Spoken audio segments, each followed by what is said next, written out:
What do I love about Jimmy John's? Tastes great. It's amazing. Awesome. Hot, fresh, fast. Freaky fast. It really is quick. The bread. The bread. The smell. The peppers. It's wonderful. I just love it. I can get it the way I want it. It's delicious. Once I discovered Jimmy John's, it was all over. I never even looked back. So what is Jimmy John's anyway?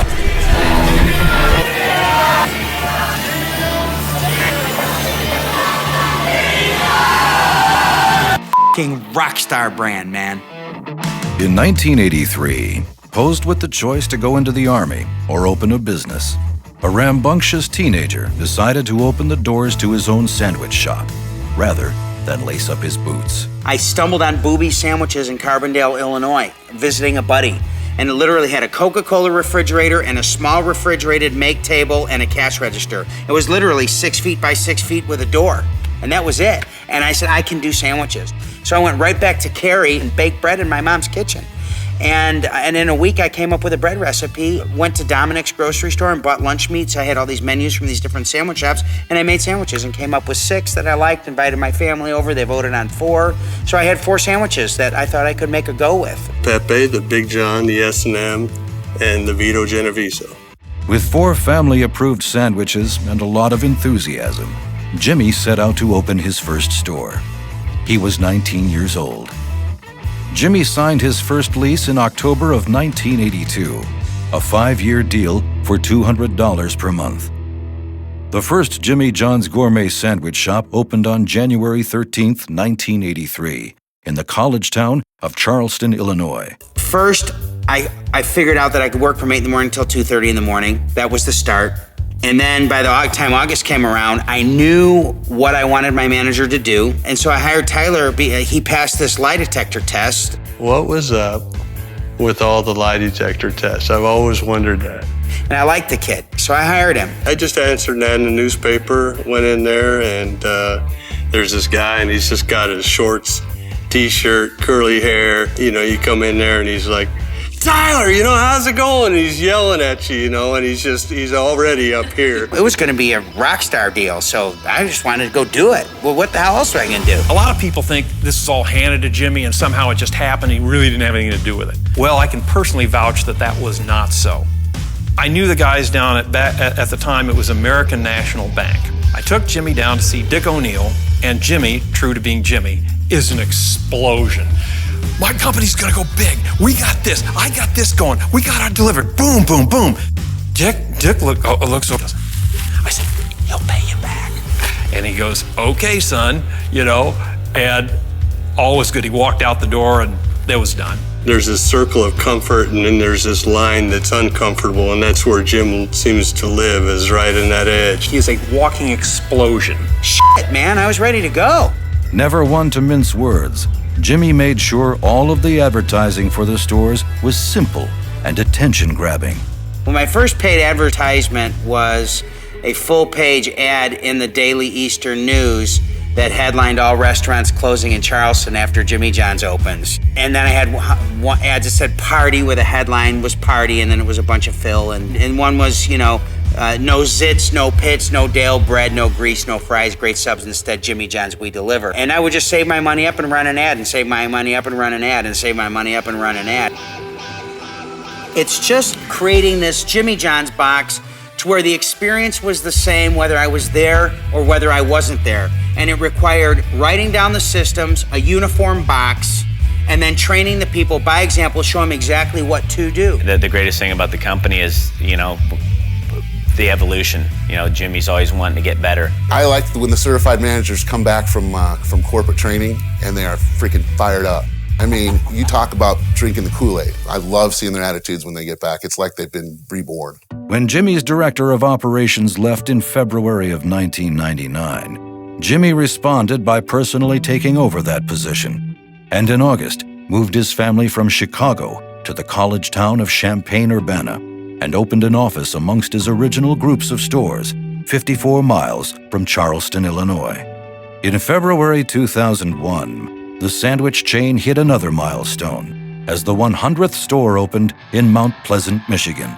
Quality's a way of life. Every ham, every roast beef, my cheese, every single one of those things is absolute best in class. The brand is clean, it's sharp, it's fast. We just kind of set the standard for what we want. One item I've learned from Jimmy is it doesn't cost that much more to go first class. Go first class, do it first class. If you're gonna take your employees out for a steak or you're gonna cook them a steak, why not have it be prime? You're taking the time to do it anyway.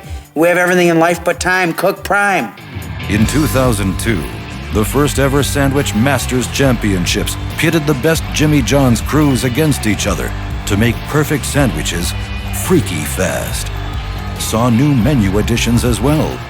Box lunches, a BLT, a popular turkey and bacon club called the Club Lulu, cucumbers and hot cherry peppers, a lettuce-wrapped unwich, and Jimmy John's own branded chips.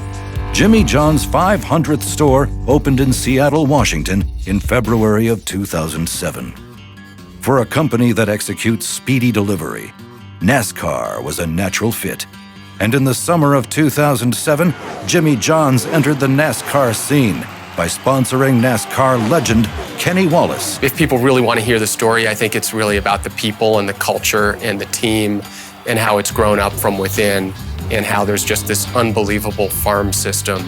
It's like a professional sports organization. In 2009, Jimmy John's joined Facebook as another way to connect with fans and build the brand. For a sandwich like never had before. You just made the call and we're at the door. You're like, whoa, that was freaky fast. Tempe, get your sandwich on! Tucson, get your sandwich on! Dallas, get your sandwich on! Oklahoma, get your sandwich on! The company also launched online ordering, as well as Jimmy John's gift cards. And a new test kitchen was built at the company headquarters. We're not about being the biggest, we want to be the best. Our whole philosophy is people, operations, and profit.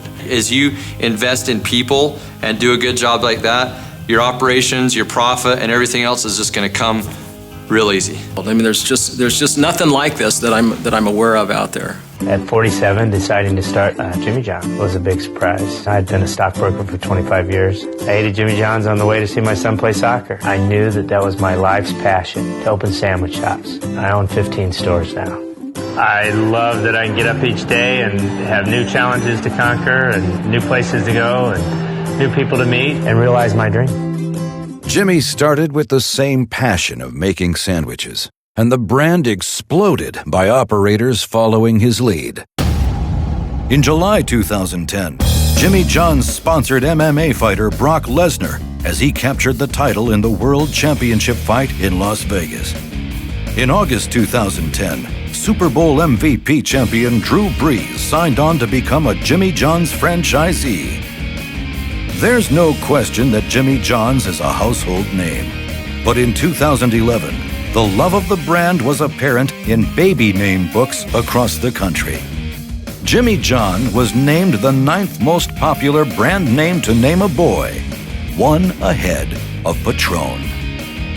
Jimmy John's joined the $1 Billion Brands Club in December of 2011, making it one of the most valuable brands in the U.S. In 2012, Jimmy won the Golden Chain Award. The 1,500th store opened in Logan, Utah, followed by the rollout of the Triple Chocolate Chunk Cookie. With the company revving into high gear, Jimmy John's celebrated their 30th anniversary. With 30 years under the belt, it was time for a new look. The 210 design was born.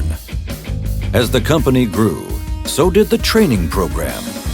A new training center opened in Champaign, Illinois in August of 2013. Proving to be a fan favorite, Jimmy John's was rated #1 by travelers in Certify's quarterly report. The first military base location opened at Fort Leonard Wood, Missouri in January of 2014. In the fall of 2014, Jimmy John's proudly donated $1 million to the Folds of Honor Foundation. And Kevin Harvick won the NASCAR Sprint Cup, giving Jimmy John's its first ever NASCAR championship. 2015 saw the creation of the High-Speed Sense of Urgency Immediate Response Team Hotline as yet another resource to help franchisees solve issues freaky fast.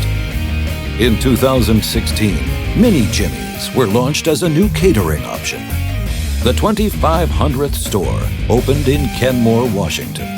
And Jimmy John's climbed all the way to #1 in Entrepreneur's Franchise 500.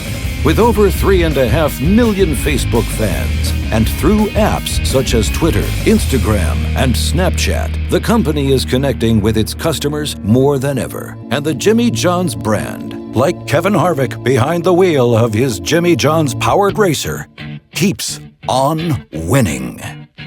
Right with Kevin Harvick in that 4-car. He has taken no prisoners here early. They've been chasing him all day. Harvick's got the lead. Harvick wins it. Harvick wins. Awesome freaking job, guys. She was freaky fast today, boys. Freaky fast. Goes to prove that tenacity and hard work beats brains 7 days a week, doesn't it?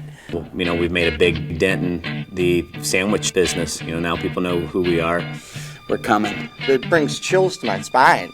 It's awesome. It's one of the best things I've ever been involved in. And frankly, I really think we're just getting started. His palms are sweaty, knees weak, arms are heavy. There's vomit on his sweater already. Mom's spaghetti, he's nervous, but on the surface he looks calm and ready to drop bombs. But he keeps on forgetting what he wrote down. The whole crowd goes so loud, he opens his mouth, but the words won't come.